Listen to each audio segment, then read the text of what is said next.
VICTOR&ROLF is a fashion house that specializes in avant-garde styles. Founded in 1993 by two Dutch designers, we have Victor Horsting and Rolf Snuren. Not only in their fashion are they noticeable for their avant-garde styles, also in their fragrance lines. They released a fragrance by the line called Spicebomb in 2021 called Infrared. If you want to look at Infrared from 2021 together, stay tuned. Hi everyone, I'm Peter from Scenttrail. I'm glad that you're here. On this channel, we talk about fragrances, designer, niche, perfumers, so on and so forth. So if you're into fragrances or you just want to smell nice, consider supporting the channel and you know what to do. But let's dive right into our fragrance from 2021, VICTOR&ROLF Spicebomb Infrared.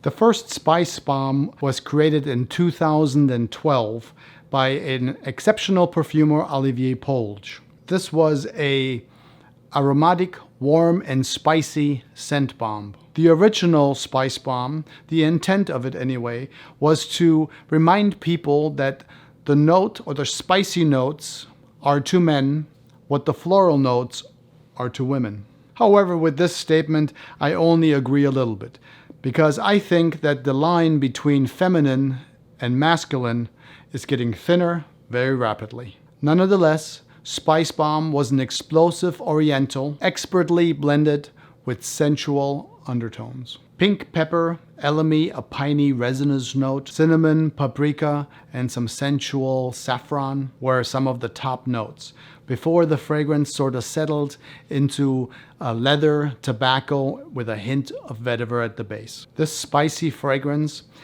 definitely had a substantial longevity and protection, and it was an exceptional scent for 2012. Since the original launch in 2012, there have been many different flankers and special editions.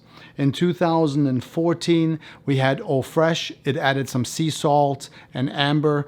Then in 2015, we had Spicebomb Extreme.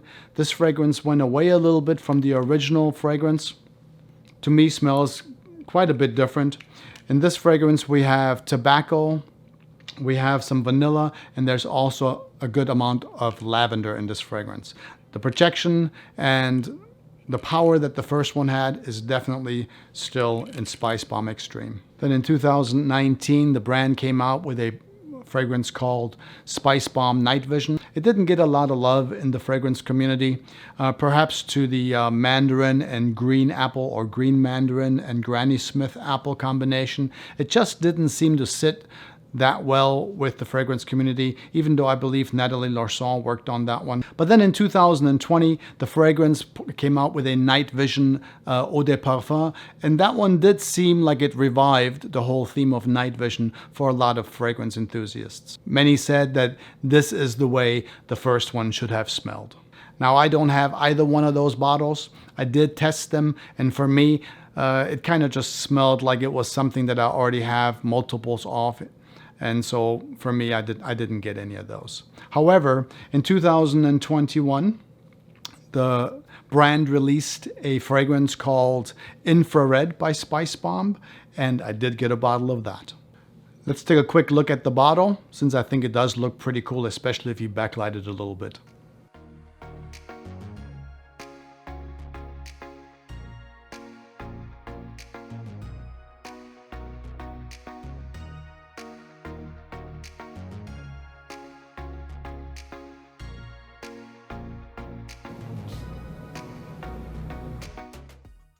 Now that we took a look at the bottle, let's give it a spray and kind of see what we think as it goes on.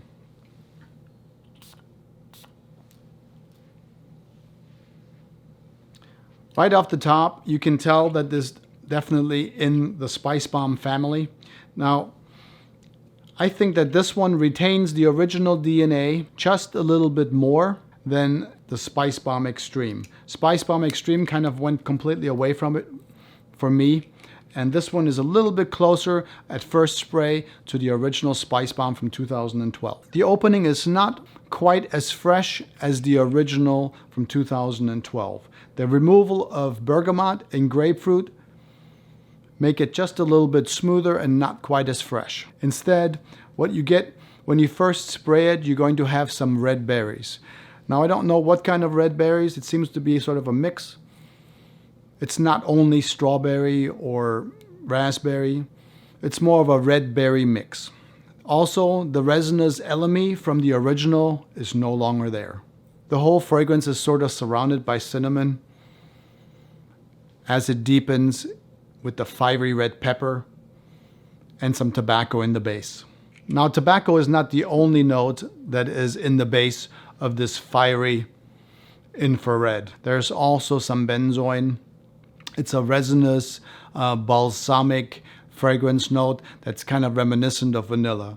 So you got some tobacco, some vanilla, and all that kind of caps the base of infrared. After a couple hours, once you wear this fragrance and it dries down a little bit on your skin, what you'll have left is a soft red berry, kind of very mild.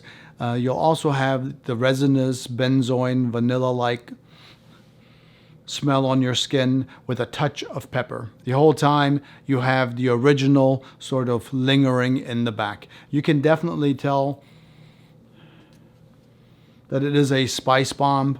However, you have the red berries in there and the resinous vanilla scent of the benzoin mixed with just a little bit of pepper.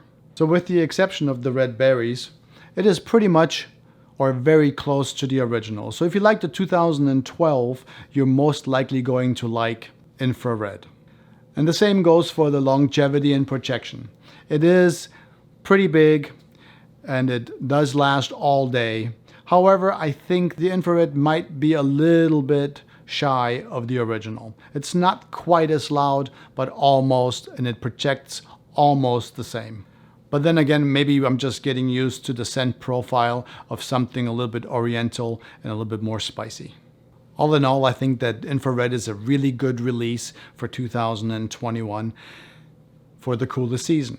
I do love the berries in there. I do love the cinnamon. I do love the added benzoin, and protection and longevity right on par for the cooler days. If you got anything out of this at all, please do support, love, like, and share, and all those wonderful things that support the channel. I want to thank you in advance. Until next time, do take good care of yourself. Always smell nice, and I will talk to you soon. Until then, Centrail.